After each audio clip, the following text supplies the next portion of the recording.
இப்போ இது வந்து கொஞ்சம் ஜாலியான ஒரு கேள்வி என்ன. இப்போ நீங்கள் சொன்னீங்க நிறையா பேருக்கு இப்போல்லாம் செலவைக்க ஆரம்பிச்சிட்டாங்க அப்படின்னு. இந்த திரைப்பட நடிகர் நடிகைக்கெலாம் செலவைக்கிறாங்கல்ல, நடிகைக்கு கோயில் கட்டுறேன் செலவு வைக்கிறேன், அந்த மாதிரி சிலைகள் ஏதாவது நீங்கள் இது வரைக்கும் செஞ்சுருக்கீங்களா? இல்லை வந்திருக்கு, இவருக்கெல்லாம் பண்ணியிருக்கேன். நம்ம விஜய் சேதுபதி ஓகே, அவருக்கெல்லாம் பண்ணியிருக்கோம். ஆனால் அது எல்லாமே ஒரு அன்பின் வெளிப்பாடு தானே.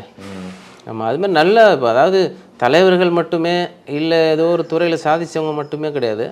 ஒரு குடும்பத்தை நல்ல வழி எடுத்துகிட்டு போய் தன் குழந்தைங்களை படிக்க வச்சு நல்ல ஒரு அவங்களுக்கான என்ன சொல்கிறது, பிற்காலத்தில் அவங்க நல்லா இருக்கணும்னு அவங்களுக்கான பணத்தை சேர்த்து வச்சு போகிற ஒரு தகப்பன் தாய் தந்தைகளும் செலவிக்கிறதுக்கான தகுதியானவங்க தான். இல்லை ரீசெண்டாக இப்போ வந்து ட்ரெண்டிங்கில் போயிட்டு இருந்த ஒரு விஷயம் என்னென்னா, இப்போது கல்யாண மாப்பிள்ளை பொண்ணு ஸ்டேஜில் இருக்காங்கன்னா கல்யாண மாப்பிள்ளைக்கோ இல்லை பொண்ணுக்கோ வந்துட்டு அப்பா அம்மா யாராவது இருப்பாங்க.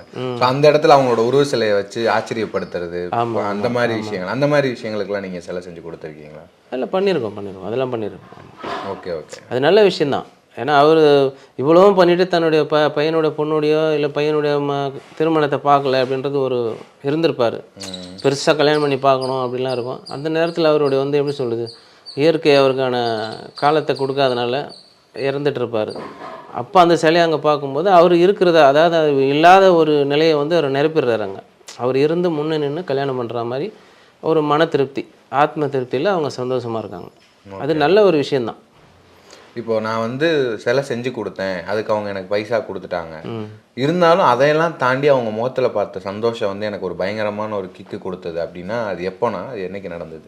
இல்லை நிறைய முறை நடந்திருக்கு, நிறைய நடந்திருக்கு. ஆமாம், ஒரு இறந்தவங்க அவங்க வந்து செய்யும்போது சில பேர்லாம் இங்கே விழுந்தெல்லாம் அழுதுருக்காங்க. ஏன்னா இந்த தொழில் வந்து நிறையா பேர் வரணும், நிறைய செய்யணும். மெயினாக பெண்கள் வந்து பொறுமை வேணும் அந்த தொழிலில். இது ஏதோ வேலை, ஏதோ ஒரு அழுக்காகுது, ஏதோ ஒரு இது ஒரு லைன், பல தொழில் ஏதோ ஒரு தொழில் அப்படின்றது இல்லை. இறைவனால் இந்த இயற்கையால் படைக்கப்பட்ட ஒரு உருவத்தை மீண்டும் எடுத்துன்னு வர ஒரே துறை வந்து இதுதான். ஏன்னா அந்த உருவத்தை எதால் நீங்கள் கோடி கோடியாக வச்சாலும் பணத்தை வச்செல்லாம் கட்ட முடியாது. பார்த்தா இது வேலை தான், வெறும் நீங்கள் என்ன பண்ண போகிறீங்க, ஏதோ ஒரு உருவம் பண்ணுறீங்கன்னா அந்த உருவத்தை திருப்பி எடுத்துகிட்டு வரணுமே. அந்த மாதிரி அவங்கள எடுத்து வைக்கும்போது அழுவாங்க. சில பேர்லாம் அப்படியே, சில பேர் ஒரு அம்மா கிட்டத்தட்ட ஒரு 10 நிமிஷம் அவங்களுக்கு பேச்சு மூச்சே இல்லாமல் இருந்தாங்க. எனக்கு ஆச்சரியமாக போச்சு, என்னடா அதுன்னு. அப்படியே தனியாக கம்மன்னு நிற்போம் நாங்கள், அழுவாங்க, பிறழுவாங்க, அந்த மாதிரிலாம் இருக்குது. வந்து சிலை வச்சதுக்கப்புறம் எனக்கு வந்து தீபாவளி பொங்கலுக்கெல்லாம் வந்து அவங்க வந்து பரிசு பொருட்களை எடுத்தாந்து இன்னமும் நிறைய பேர் கொடுத்துட்ருக்காங்க. சிலை செஞ்சு 5 வருஷம் ஆகும், இன்னமும் எடுத்தாந்து கொடுத்துட்ருக்காங்க. சிலை செஞ்சு தொழில்ன்றதை தாண்டி நிறையா பேர் நிறைய மாறிடுறாங்கண்ணா அந்த இடத்துல. ஓகேண்ணா, இப்போ அடுத்து வந்து ஒரு கேள்வி என்னன்னா, எனக்கு ரொம்ப நாளாக இருக்கிற ஒரு டவுட் இது. தலைவர்கள் சிலைலாம் வந்துட்டு அவங்க அந்த கண்ணாடி போட்டிருக்க மாதிரி, ஃபார் எக்ஸாம்பிள் இப்போ காந்தி அவர்களோட சிலை, பெரியார் அவர்களோட சிலைலாம் அவங்க கண்ணாடி போட்டோம், அது எப்படி பண்ணுறீங்க அந்த விஷயம்? கண்ணாடினா கண்ணாடி போட்டே வந்து நாங்கள் கிளே மாடலில் செய்ய மாட்டோம். ஓகே, முகத்தை பண்ணிவிட்டு கண்ணாடி வந்து அதுக்கான இந்த நம்ம காப்பர் கம்பிங்க அதை வச்சு அவங்களுடைய ஸ்கேல் பார்ப்போம். ஏன்னா நார்மல் ஒரு மனிதருக்கு இருக்கிற அந்த ஸ்கேல் வந்து நம்ம கடையிலே கிடைக்கும். ஒரிஜினல் சைஸ்னால் பரவாயில்ல, ஒரு 9 இல்லை 10 இன்ச்சுக்குள்ளே பண்ணும்போது கிடைச்சிரும். கிடைக்காத பெருசாக போகுது அப்படின்னும்போது அதை அப்படியே நாங்கள் ஸ்கேல் பண்ணி பெருசு கிராப் பண்ணிவிட்டு அதுக்கான மாதிரி நாங்கள் வளைச்சி வெல்டு அடித்து அதெல்லாம் நாங்கள் சரி பண்ணி கிரைண்டிங்லாம் பண்ணி அதுக்கப்புறம் தான் அந்த கண்ணாடி தனியாக மாட்டோம். ஓகே, அப்படி தான் அது நிறைய. ஆமாம் எல்லாமே இப்போ இருக்கிற நம்ம தலைவர் கலைஞர் சிலையில் வந்து எல்லாமே அப்படி தான். என்னென்னா அந்த பிரேம்லாம் வந்து நம்ம பிளாஸ்டிக்கில் இல்லாமல் வெங்கலத்திலே பிரேம் பண்ணி கிளாஸ் வாங்கி மாட்டோம். இப்போ கிளாஸ் வந்து தலைவர் வந்து பிளாக்காக இருக்கிறதுனால கிளாஸ் மாட்டியிருக்கோம். காந்தியோ இப்போ அம்பேத்கர் சிலை அதெல்லாம் வந்தால் நாங்கள் கிளாஸ் மாட்ட மாட்டோம், ஓப்பனில் தான் இருக்கும். ஏன்னா அது ஃபுல்லாக கிளியர் தானே அது, அதனால் கண்ணாடி மாட்டினாலும் அது ஃப்யூச்சரில் வந்து ஒரு மாதிரி அழுக்காகும் அப்படின்றதுனால நாங்கள் ஓப்பனாக விட்டுடுவோம். ஓகேண்ணா, இப்போ அடுத்து வந்து ஒரு வார்த்தை சொல்கிறேண்ணா, அந்த வார்த்தை உங்களுக்கு ரொம்ப மேட்சிங்காக இருக்கும்னு நான் நினைக்கிறேன். அது சொன்னோன்னே உங்களுக்கு என்ன தோணுது அப்படின்னு சொல்லுங்கள். பொறுமை. பொறுமை மனிதனுக்கு ரொம்ப முக்கியம், அது இந்த காலத்தில். ஓகேண்ணா, இல்லை நீங்கள் கற்றுக்கிட்ட அந்த, ஏன்னா இப்போ சில நான் அதனால தான் இந்த கேள்வி உங்ககிட்ட கேட்டேன். ஏன்னா ரொம்ப பொறுமையாக இருக்கிற மொத்த பொறுமையும் சோதிக்கிற ஒரு விஷயம்னா எனக்கு தெரிஞ்சு இந்த சிலை செதுக்கிறது தான் நினைக்கிறேன்.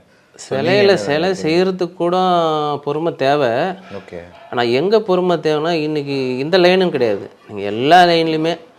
இப்போ நம்ம ஒரு ஓவியரோ இல்லை ஒரு சாதாரண வண்டி டிரைவர் ஓட்டுறாரு இல்லை ஒரு போஸ்டர் ஓட்டுறவங்க யாருக்கிட்டையுமே வந்து அவங்களுடைய வேலைகளில் வந்து நீங்கள் குறை சொல்லும் போது அதை ஏற்றுக்க மாட்டாங்க. ஏற்றுக்கும் போது தான் அவங்க வந்து அடுத்த கட்டத்துக்கு போகிறாங்க. அதாவது கற்றுக்கணும். இவர் கமலஹாசன் அடிக்கடி சொல்லுவார், நான் வந்து இன்னும் மாணவனாகவே இருக்கேன் அப்படின்னு சொல்லுவார். உண்மையாகவே நிறைய கலையில் ஒரு எண்டே கிடையாது. இன்றைக்கி இருக்க வர ஜென்ரேஷனில் நீங்கள் எதனா ஒரு குறை சொன்னால், அதாவது கரெக்ஷன் சொன்னோடனே அவங்களுக்கு மைண்டு மாறி போகுது. இந்த பொறுமைன்றது சிலை செய்கிறத விட பார்ட்டி கொடுத்தவங்க வந்து சொல்கிறாங்க பாருங்கள் கரெக்ஷனு, அந்த இடத்துல தான் பொறுமை இருக்கணும். ஆனால் சில பேருக்கு புரியாது, நல்லா பண்ணி வச்சுருப்போம், அவங்களுக்கு சொல்ல தெரியாது. வந்திருக்கும் ஏதோ சின்ன கரெக்ஷன் இருக்கும், நேராக வந்துட்டு எங்கள் அப்பா மாதிரியே இல்லைன்னுவாங்க. அப்போ ஒரு மாதிரி ஆகிடும், இந்த இடம் அது இவ்வளோ கஷ்டப்பட்டு செய்யணுன்னா இவ்வளோ கஷ்டப்பட்டு செஞ்சோம் அப்படின்னு சில பேர் முகம் காமிப்பாங்க. நான் இப்போ நான் என்ன பண்ணுவேன்னா, கொஞ்ச நேரம் உட்காருங்க, கம்முன்னு உட்காருங்க, பாருங்கள். என்ன சொன்னாலும் நான் இது பண்ண மாட்டேன். ஒரே வார்த்தை சொல்லேன், உங்களுக்கு நல்லா இருந்தால் நீங்கள் குறை சொல்ல மாட்டீங்க, உங்களுக்கு ஏதோ அதில் ஒன்று தவறு தெரியுதுன்ட்டு அங்கே நின்று உட்காந்து பொறுமையாக செஞ்சு கொடுப்போம். அதனால் இந்த கரெக்ஷன் பார்ட்டிங்களை பார்க்கும்போதும் அதை வந்து இந்த ஃபைனல் இயர் பார்க்குறாங்க பாருங்கள், ஃபைனல் அந்த நேரத்தில் ரொம்ப ரொம்ப பொறுமை தேவை இந்த தொழிலில். ஓகேண்ணா, எனக்கு இது வரைக்கும் 44,000 சிலைகள் செஞ்சுருக்கதா சொன்னீங்க. இதுதான் நான் ரொம்ப கஷ்டப்பட்டு செஞ்ச சிலை, என்னோட மொத்த உழைப்பு நான் இந்த ஒரு சிலையில் போட்டேன்னா எந்த சிலை? சிலைகள்லே வந்து நிறையா பண்ணிகிட்ருக்கோம். சில சிலைங்க வந்து ரொம்ப கஷ்டம். அதில் மெயினாக வந்து ஒரு அதாவது 2 விதம் சொல்லலாம். ப்ளைனாக இருக்கிற முகம் செய்கிறது கஷ்டம். பொதுவாக ப்ளைனானா ஒரு ஒரு ஒரு 18-20 வயசு பசங்க இருப்பாங்க இல்லைங்களா, அவங்கெல்லாம் பார்த்திங்கன்னா மெயினாக ஸ்கல்ப்டர் இருக்குது. இந்த ஆர்ட்ஸ் காலேஜெல்லாம் ஆர்ட்ஸ் காலேஜில் செய்கிற சிலைகள்லாம் நீங்கள் பார்த்தீங்கன்னா தெரியும், நல்ல பள்ளம் விழுந்தவங்க, நல்லா பார்த்தீங்கன்னா ஒரு 60 வயசு 70 வயசு ஆளுங்களை தான் நீங்கள் மாடலே வச்சு செய்வாங்க. நல்லா முழுமுன்னு இப்போ உங்களை மாதிரி ஆளுங்களை வச்சு செய்யணும் உடம்புன்னு சொன்னீங்கன்னா அவங்க செய்ய மாட்டாங்க. இப்போ அதே பாருங்கள், இப்போ நம்மக்கிட்ட வேலை செய்கிறாரு ஒருத்தர், இப்போ இந்த பக்கத்தில் எங்கே உதவி வேலை இருக்கார் பாருங்கள், அவரை தான் வச்சு செய்வாங்க. அவங்களுக்கு வந்து இந்த பள்ளம் இதெல்லாம் இருக்கணும், அப்போ தான் அந்த இது வரும். முழுமுன்னு இருக்கிற ஒரு முகத்தை செய்கிறது ரொம்ப கடினமான விஷயம். அடுத்தது என்னென்னு பார்த்தீங்கன்னா, இந்த முகம் செய்கிறதுலே ஒரு 2 முகம் வந்து ரொம்ப கடினமான முகம். அது எனக்கு தெரிஞ்ச வரைக்கும் நான் சொல்கிறேன், மற்றவங்களுக்கு எப்படின்னு தெரியாது. எம்ஜிஆரும் தளபதி இவர் இப்போ இருக்கிற முதலமைச்சர் ஸ்டாலின் அவர்களும் வந்து 2 பேர் முகம் வந்து ரொம்ப கஷ்டங்க. எனக்கு இவ்வளோ போர்ட்ரேட்டில் நான் நிறையா செலவு பண்ணியிருக்கேன். ஆனால் இந்த 2 பேர் ஏன் குறிப்பிட்டு சொல்கிறேன்னு கேட்டிங்கன்னா, எம்ஜிஆர் கொஞ்சம் நீங்கள் அசந்திங்கன்னா ரவிச்சந்திரன் மாதிரி ஆகிடுவார், கொஞ்சம் பண்ணிங்கன்னா ஜெய்சங்கர் மாதிரி ஆகிடுவார். ரொம்ப கஷ்டம் அதுலேருந்து நீங்கள் எடுத்துகிட்டு வருது. ஆமாம், எடுத்துகிட்டு வருது. அதே மாதிரி நீங்கள் பார்த்தீங்கன்னா தலைவருடைய கலைஞர் அவர்களுடைய மூத்த பையன் இருப்பார், மூக்கா முத்துன்னு சொல்லிட்டு அவருடைய முகம் மாதிரியும் அதெல்லாம் தாண்டி எம்ஜிஆர் எடுத்துகிட்டு வரணும். நீங்கள் தமிழ்நாட்டில் நிறைய இடத்துல பாருங்கள், எங்கேயோ ஒரு சில இடத்துல தான் எம்ஜிஆர் நல்லாயிருக்கும், நிறைய இடத்துல பார்த்தீங்கன்னா எம்ஜிஆர் முகமே இருக்காது. அதே மாதிரி தளபதி அவர்களுடைய முகமும் பார்த்திங்கன்னா ரொம்ப கஷ்டம். ஏன்னா இது 2மே நான் பண்ணியிருக்கேன், முயற்சி பண்ணியிருக்கேன். ஏன்னா எவ்வளோ சிலைங்க பண்ணி நான் ஏன் குறிப்பிட்டு இந்த 2 சிலை சொல்கிறேன்னா, அதில் அவ்வளோ விஷயம் இருக்குது. எம்ஜிஆர் ஒருத்தர் கரெக்டாக பண்ணிட்டாங்க, தளபதி ஒருத்தர் கரெக்டாக பண்ணிட்டாங்கன்னா அவங்க வேலை கற்றுக்கிறாங்கன்னு அர்த்தம். ஓகேண்ணா, இப்போ இது வரைக்கும் நீங்கள் சிலை செஞ்சு அது சரியாக வராமல் பிரச்சனைகள் ஃபேஸ் பண்ணது உண்டா? இல்லை, அப்படிலாம் இல்லை. ஆனால் நாளாயிருக்கு. சில பேர் வரமாட்டாங்க, அதான் சொல்கிறேன்னு. சில இதில் அந்த சித்தர்கள் சில தான் ரொம்ப பண்ணுவாங்க அந்த மாதிரி, அப்படிலாம் இருக்குது. எல்லாமே மனிதனுடைய மைண்டை பொறுத்து தானே இருக்குது. வெளிப்பிரச்சனைகள் சில பேர் இந்த ஒர்க்கர் வரல, அது இது நம்ம கொஞ்சம் டிலே ஆகுது. நம்ம மனசு ஹாப்பியாக இருந்தால் உடனே வந்துடும். அவ்வளோ, எல்லாத்துக்கும் மனசு தான். ஓகேண்ணா, உங்களோட வாழ்க்கையோட இது என்னென்னா, குறிக்கோள் என்னென்னா, இப்போ இதுதான் அப்படின்னா, இப்போ நீங்கள் சொல்லும் போதே வியப்பாக இருக்குது. 44,000 சிலைகள் நான் செஞ்சுருக்கேன் அப்படின்னு நீங்கள் சொல்லும்போது, ஸோ நீங்கள் உங்கள் டீம் எல்லோரும் சேர்ந்து மொத்தமாக ஒரு உழைப்பு போட்டு குறிக்கோள் என்னென்னா, குறிக்கோள் நல்ல சிலைகளாக செய்யணும்.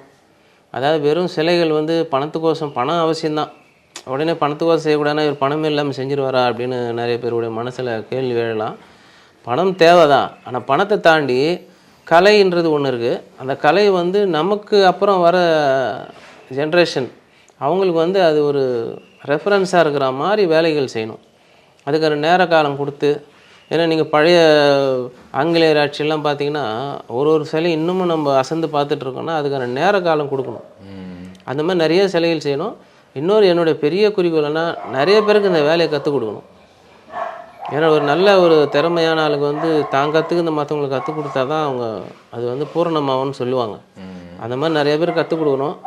ஆனால் வர்றவங்கள எப்பயுமே எதுவுமே ஒன்று இலவசமாக கற்றுக் கொடுத்தா அதுக்கு ஒரு மதிப்பு இல்லாமல் இருக்குமே, அந்த மாதிரி தான் இது ஆகிட்டுருக்கு. ஆனால் நம்மக்கிட்டே சில பேர் கற்றுட்டு அப்படி பண்ணிகிட்ருக்காங்க. அது வரைக்கும் சந்தோஷம். வருங்காலம் எப்படி இருக்குதுன்னு தெரியல. இது வரைக்கும் எத்தனை பேருக்கு நான் கற்றுக் கொடுத்துருக்கீங்க? ஒரு 3 பேர் தான் இருக்காங்க, செஞ்சிட்ருக்காங்க. கற்றுக்கிறவங்க சின்ன சின்ன விஷயங்களை கற்றுன்னு வேறு.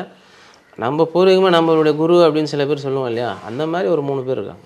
ஓகேண்ணா, இப்போது அப்படி கற்றுக்கணும், சிற்பக்கலை கற்றுக்கணும்னு நினைக்கிறவங்களுக்கு நீங்கள் சொல்லக்கூடிய ஒரு அட்வைஸ்னால் என்னண்ணா? தாராளமாக வரலாம். பொறுமையும் எப்படி சொல்கிறது, முயற்சியும் விருப்பமாக இருக்கணும், அவ்வளோதான். வேறு எதுவுமே தேவையில்லை. இது கற்றுக்க முடியாது, எத்தனை காலம் எத்தனை வருஷம் ஆகும், அதெல்லாம் எதுவுமே அவசியம் கிடையாது. இப்போ நான் வந்து வெறும் 8 மாதமோ 1 வருஷமோ தான் எங்கள் குருக்கிட்ட இருந்தேன் நான். அது எப்படி கற்றுக்கணும்னு தெரியல. ஏன்னா 40 வருஷம்லாம் இந்த லைனில் இருக்காங்க, யாரும் இன்ன வரைக்கும் கற்றுக்கிட்டு கிடையாது. ஏன்னா அவங்களுக்கு விருப்பம் இல்லை. நீங்கள் நிறையா பேர் இதை கற்றுக்குங்க அப்படின்னு சொன்னால், இந்த வயசில் கற்று நான் என்னங்க பண்ண போகிறேன்? இல்லைன்னா நம்மளுக்கு எதுக்கு ஏதோ சொல்லுவாங்க ஒரு பழமொழி, மாட்டு மேய்ச்சமா கோலம் போட்டோமான்னு. அந்த மாதிரி வந்தோம் செஞ்சோம் போனோம். ஆனால் பிறந்ததுக்கு இங்கே ஏதோ விட்டு போனோன்னா, அந்த விஷயத்தில் நான் வந்து இந்த இயற்கைக்கு ரொம்ப ரொம்ப நன்றி கடன் பட்டிருக்கேன். ஏன்னா என் காலத்துக்கு அப்புறம் நான் போனாலும் என் பேர் சொல்கிற மாதிரி இந்த சிலைகள்லாம் இருக்குது. ஓகே. நானும் வந்து சொல்லுவாங்களே எஸ்பிபி மாதிரி, அந்த மாதிரி நானும் இந்த சிலை மூலிமா வாழ்ந்துட்டு இருப்பேன். தேகம் மறைந்தாலும் இசையாயும். ஓகே, அந்த மாதிரி. ஓகேண்ணா, நிறையா விஷயங்கள் எங்களுக்காக ஷேர் பண்ணிக்கிட்டீங்கண்ணா. ரொம்ப ரொம்ப நன்றி உங்கள் நேரம் எடுத்து பொறுமையாக அவ்வளோ அழகாக பதில் சொன்னதுக்கு. மீண்டும் இதே மாதிரி ஒரு ஷோவில் நான் உங்களை சந்திக்கிறேன். Until then, bye from Jay.